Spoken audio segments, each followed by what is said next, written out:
সাঁতরাতে সাঁতরাতে নাগ নাগিনীর সাপের দ্বীপের কাছে আসে।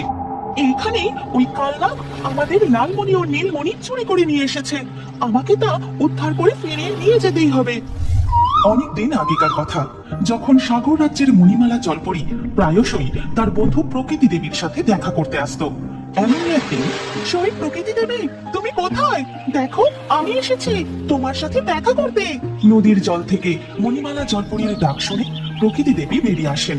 তারপর মণিমালা জলপরীর কাছে এসে বলেন, মণিমালা, তুমি এসেছো?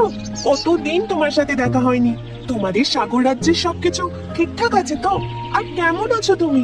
হ্যাঁ প্রকৃতি দেবী, আমি একদম ঠিক আছি, আর আমাদের সাগর রাজ্য একদম ঠিক আছে। ঠিক তখনই প্রকৃতি দেবীর বন্ধু টুনি পাখি সেখানে হাঁপাতে হাঁপাতে উড়ে আসে। প্রকৃতি দেবী, আমাদের জঙ্গলে এক অদৃশ্য শক্তি বাসা বেঁধেছে। হঠাৎ করে কদিন থেকে রোজ রাতে জঙ্গলের একটি করে পাখি অদৃশ্য হয়ে যাচ্ছে।